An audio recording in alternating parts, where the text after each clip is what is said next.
Iran से बात करेंगे, देखते हैं कि क्या नतीजा निकलता है। ईरान में ज़मीनी अफवाज उतारना आखिरी हल होगा। अमरीकी सदर डोनाल्ड ट्रंप की मीडिया से गुफ्तगू, कहा कि ईरान पर हमला करने का फैसला करने के लिए ज़्यादा से ज़्यादा 2 हफ्ते लेंगे। इसराइल से फ़ज़ाई हमले रोकने का कहना मुश्किल है। इसराइल के पास इतनी सलाहियत नहीं कि वो ईरान की जौहरी सलाहियत ख़त्म कर सके। ईरान ने एटमी सलाहियत के लिए मवाद जमा कर लिया था। ईरान की एटमी सलाहियत से मुतालिक अमरीकी कौमी इंटेलिजेंस डायरेक्टर तुलसी गैबर्ड ने गलत कहा, इसराइल ठीक जा रहा है, ईरान कम अच्छा जा रहा है। अगर अमरीकी असासों पर हमला हुआ तो हमला करने वालों को बहुत दुख होगा। यूरोप जंग नहीं रुकवा सकता। इसराइल का ईरानी शहर इस्फहान के करीब न्यूक्लियर साइट पर हमला, ईरानी मीडिया ने तस्दीक कर दी। ईरानी मीडिया के मुताबिक इसराइल ने इस्फहान में न्यूक्लियर साइट को निशाना बनाया। न्यूक्लियर साइट से किसी खतरनाक मवाद का कोई इखराज नहीं हो रहा। हमलों में मिसाइलों के जखीरे और लॉन्चिंग इंफ्रास्ट्रक्चर मुतासिर हुआ। इसराइली फजाइया का 24 घंटों के दौरान 15 से जायद ईरानी ड्रोन मार गिराने का दावा। इसराइल का ईरानी शहर बुशहर पर हमला, जुनूब मगरबी ईरान के सूबे खुजिस्तान में मुतादिद धमाके, 4 शहरी शहीद। इसराइली वजीर दिफा का ईरानी दाखिली सिक्योरिटी मरकज तबाह करने का दावा, कहा ईरान पर हमलों में ईरानी कुद्स फोर्स के सरबराह मारे गए।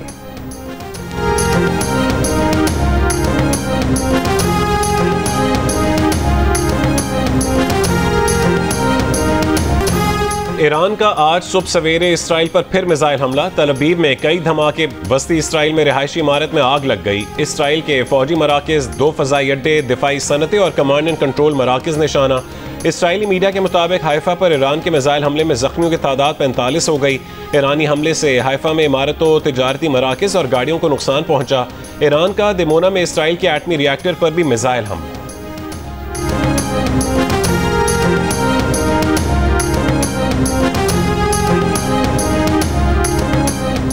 इस्लामी ताउन तंजीम के वज़ीर खारिजा की बैठक आज इस्तंबुल में लगेगी। ईरानी वज़ीर खारिजा अब्बास इराक़ची इस्तंबुल पहुँच गए। पाकिस्तान की नुमाइंदगी वज़ीर खारिजा इसहाक डार करेंगे। ईरान जंग रुकवाने के लिए न्यूयॉर्क में अक़वाम मुत्तहिदा की सलामती काउंसिल का इजलास। जिनीवा में ईरान के वज़ीर खारिजा से जर्मनी, फ्रांस और बरतानिया के वज़ीर खारिजा के मुज़ाकरात। अक़वाम मुत्तहिदा की सलामती काउंसिल से खिताब में सेक्रेटरी जनरल अंतोनियो गुतेरेस ने खबरदार किया है कि ईरान इसराइल तनाज़े मज़ीद बढ़ा रहा है तो फिर किसी के कंट्रोल में नहीं रहेंगे।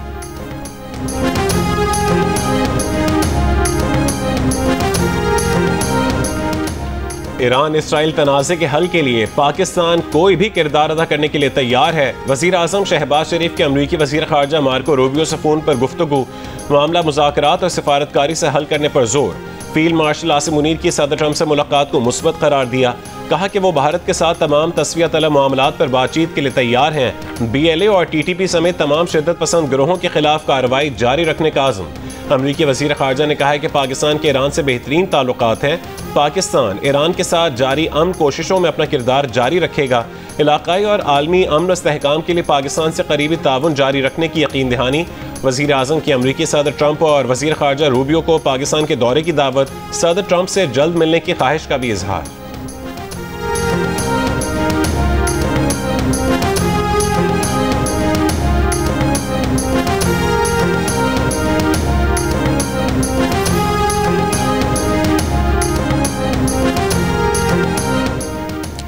ईरान अमेरिका के साथ मुज़ाकरात में शामिल हो जाए। यूरोप के वज़ीर खारिजा का ईरान से इसरार। जिनीवा में ईरानी वज़ीर खारिजा अब्बास इराक़ची के साथ 3 यूरोपीय वज़ीर खारिजा की बातचीत। जर्मन वज़ीर खारिजा ने कहा है कि ईरान तमाम मामलात पर बातचीत के लिए तैयार है, मगर ये बात बहुत अहम है कि इस बातचीत में अमेरिका भी शरीक हो। बरतानवी वज़ीर खारिजा डेविड लेमी कहते हैं कि यूरोपीय मुल्क एक बात पर वाज़ेह हैं कि ईरान के पास एटमी हथियार नहीं होने चाहिए। फ्रांस के वज़ीर खारिजा ने कहा कि हमारी सिफारतकारी से मुज़ाकरात का रास्ता निकलेगा।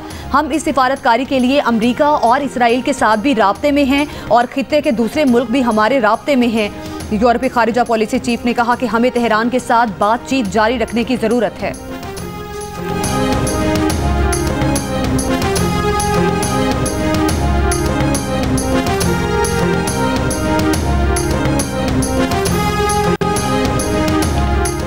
ईरान एक बार फिर सिफारतकारी पर गौर करने के लिए तैयार है। यूरोपीय वज़ीर ख़ारजा और यूरोपीय यूनियन के साथ बातचीत के तसलसल की हिमायत करते हैं।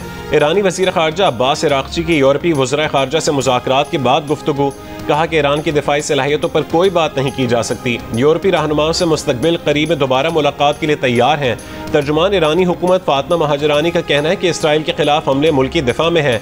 इसराइली हमलों के खिलाफ ईरान अपना दिफा कर रहा है मगर सिफारतकारी के दरवाजे बंद नहीं किए। अरब मीडिया से गुफ्तगू में फातिमा महाजरानी का कहना था कि ईरान की तारीख है कि उसने 200 साल कोई जंग शुरू नहीं की और अब भी सिर्फ अपना दिफा कर रहे हैं।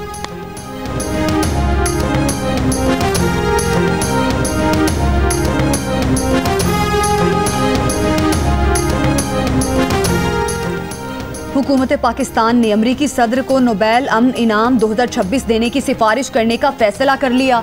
हुकूमत पाकिस्तान ने कहा कि सदर ट्रंप की मुदाखलत से पाकिस्तान भारत जंग टल गई। फैसला हालिया पाक भारत बहरान में सदर ट्रंप के फैसला कुन सिफारती मुदाखलत पर किया गया। आलमी बरादरी ने भारत की बिला इश्तियाल और गैर कानूनी जारियत को देखा। अपने दिफा के बुनियादी हक को इस्तेमाल करते हुए पाकिस्तान ने ऑपरेशन बुनियाद मरसूस शुरू किया। सदर ट्रंप की हिकमत अमली से तेजी से बिगड़ती सूरत हाल पर काबू पाया जा सका। हुकूमत पाकिस्तान सदर ट्रंप की मसला कश्मीर के हल में मदद की मुखलिसाना पेशकश को कदर की निगाह से देखती है। मशरक़ वुस्ता के बहरान बशमूल गजा में इंसानी अलमिया और ईरान में बिगड़ती कशीदगी में सदर ट्रंप अपना किरदार अदा करेंगे।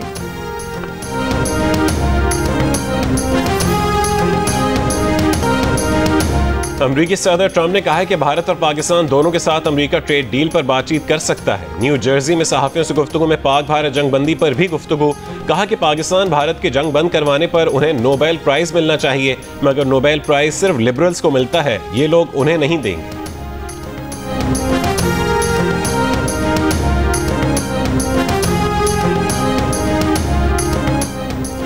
ईरान ने आलमी जौहरी इदारे IAEA के सरबराह राफेल ग्रोसी के खिलाफ UN सेक्रेटरी जनरल और सलामती काउंसिल के सरबराह को दरख्वास्त जमा करा दी।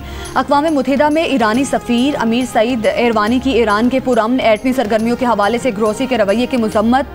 इसराइल की ईरान के खिलाफ फौजी कार्रवाई पर मजम्मत न करने को नाकामी करार दिया।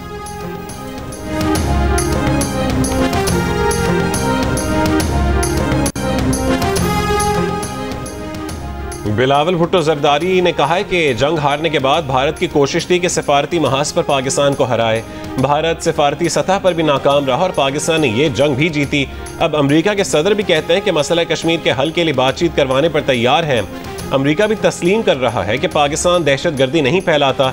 अमेरिका मानता है कि पाकिस्तान दहशतगर्दी का मुकाबला करने के लिए सफ़े अव्वल का किरदार अदा कर रहा है। भारत आलमी कानून और सिंतास मुआहदा माने या पाकिस्तान एक और जंग लड़ेगा। अमेरिका और यूरोप के दौरे के बाद वतन वापसी पर कराची एयरपोर्ट के ओल्ड टर्मिनल पर पीपल्स पार्टी के कारकुनों से खिताब करते हुए बिलावल भुट्टो का कहना था कि भारत को लगा कि हमारे शहरियों को मारेगा और सिंतास मुआहदा मुअत्तल करेगा तो हम बानी PTI की तरह खामोश रहेंगे।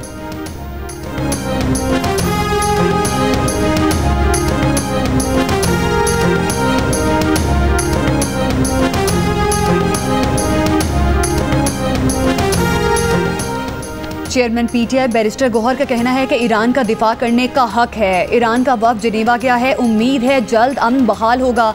पाकिस्तानी कौम ईरान के शाना बशाना है। उन्होंने कहा कि यकजहती और आगे बढ़ने की सोच हो तो मुल्क तरक्की करते हैं।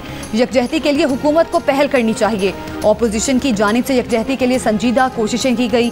बदकिस्मती से हुकूमत और हमारी जानिब से कुछ ऐसे अफराद थे जो इत्तफाक़ राय नहीं चाहते थे।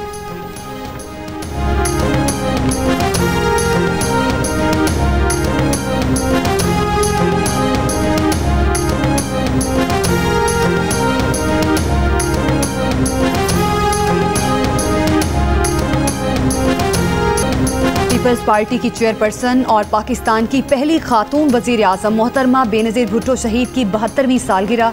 बेनज़ीर ने वालिद की हुकूमत के खात्मे और मार्शल लॉ के बाद जमहूरी जद्दोजहद की 2 बार वज़ीर आज़म बनी। मुबैना इंतकामी कार्रवाइयों के बाद बेनज़ीर भुट्टो ने जलावतनी इख्तियार की। जान का खतरा होने के बावजूद 18 अक्टूबर 2007 को कराची पहुंची।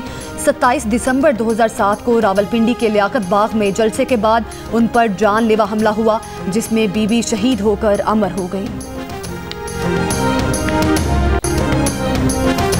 कराची की सदाद दहशतगर्दी अदालत ने पुलिस वैन हमला केस में नामजद मुलजिम फजल गनी की दरख्वास्त जमानत मंजूर कर ली। अदालत का मुलजिम को 1-1 लाख रुपए के मचल के जमा करवाने का हुक्म। पुलिस के मुताबिक मुलजिम ने 2015 में कायदाबाद में पुलिस वैन पर हमला किया था। हमले में 3 अफराद जाँ बहक और 17 जख्मी हुए थे।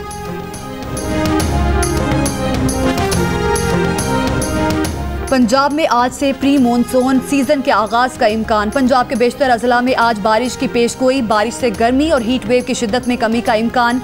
बलोचिस्तान के बेशतर इलाकों में गर्मी की शिद्दत बरकरार रहेगी। कराची के बेशतर इलाकों में सुबह सवेरे बूंदाबांदी से मौसम बेहतर हो गया।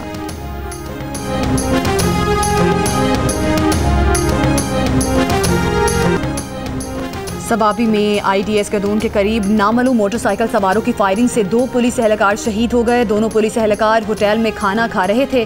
वजीर आजम शहबाज शरीफ की सबाबी में पुलिस एहलकारों पर फायरिंग के वाक़े की मजम्मत। कहा, मुल्क से दहशतगर्दी के मुकम्मल खात्मे तक जंग जारी रखेंगे। पूरी कौम को दहशतगर्दों के नापाक अज़ाइम को नाकाम बनाने वाले पुलिस अफसरान और जवान पर फख्र है।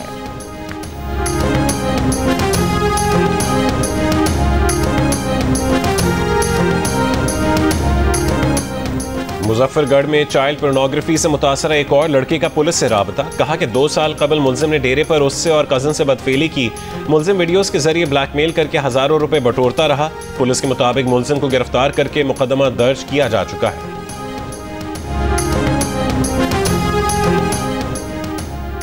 वादिया कागान में सोहनी आबशार नारान के मकाम पर ग्लेशियर का एक हिस्सा बैठ गया। ग्लेशियर के नीचे तस्वीर बनाने वाले बाप बेटे समेत 3 सयाह जाम बहक। सयाहों का ताल्लुक मुगलपुरा लाहौर से है। गुजरांवाला में नशई बाप का बेटियों पर डंडों से तशद्दुद। 7 साल की बेटी जाम बहक, 2 बेटियां जख्मी। मुलजिम कमरे में आइस का नशा कर रहा था। बेटियां कमरे में गईं तो मुलजिम ने मारना शुरू कर दिया। वाक़े के वक्त बच्चियों की वालिदा घर में मौजूद नहीं थी। पुलिस ने मुलजिम को गिरफ्तार कर लिया। अमरीका ने ईरान के 20 इदारों पर इस्तेदादे दहशतगर्दी से मुतालिक नई पाबंदियां आयद कर दी। 5 अफराद और 3 बहरी जहाज़ों पर भी पाबंदियां लगाई गई हैं। पाबंदी के शिकार अफराद में पासदारान इनकलाब के लोग भी शामिल हैं।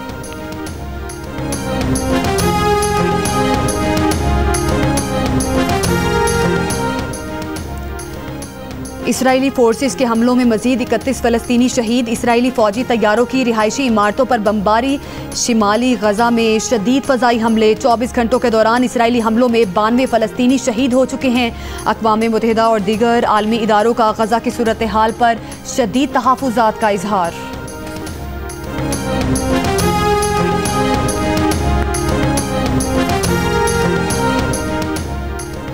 कोलंबिया यूनिवर्सिटी के फ़लस्तीन हामी तालिब इल्म महमूद खलील को रिहा कर दिया गया। अमरीकी अदालत के हुक्म पर फ़लस्तीन के हक़ में मुज़ाहरे करने वाले महमूद खलील को 3 महीने से ज़्यादा अरसे बाद इमिग्रेशन हिरासत से रिहा किया गया। लुजियाना के जीना मरकज़ से रिहाई के वक्त वो फ़लस्तीनी किफ़ाया पहने हुए नजर आए।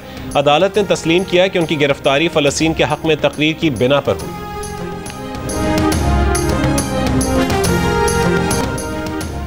पाकिस्तान फुटबॉल फेडरेशन के सदर मोहसिन गिलानी की फीफा के सदर से मुलाकात। विमेन फुटबॉल के अलावा फीफा सीरीज में पाकिस्तान टीम की शिरकत पर भी बात हुई।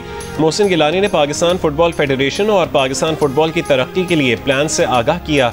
फीफा के सदर का पाकिस्तान फुटबॉल की तरक्की में किरदार अदा करने की ख्वाहिश का इजहार। पाकिस्तान फुटबॉल फेडरेशन के साथ ताउन के लिए पाकिस्तान की हुकूमत से बातचीत का भी आज़म।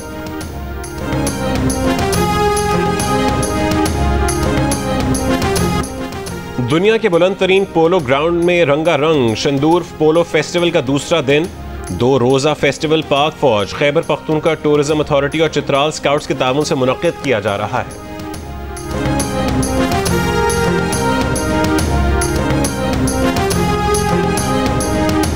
मौसीकी जज्बात के इजहार का बेहतरीन जरिया। दुनिया भर में आज मौसीकी का दिन मनाया जा रहा है। पाकिस्तान में क्लासिकल, पॉप और लोक मौसीकी की रवायात बहुत मजबूत हैं। और लाहौर के अलहमरा आर्ट सेंटर में ड्रामा फैज़ का फैज़ पेश किया गया। नौजवान अदाकारों के फन का भरपूर मुजाहरा, शायकीन की बड़ी तादाद में शिरकत। ड्रामा 3 रोज तक जारी रहेगा।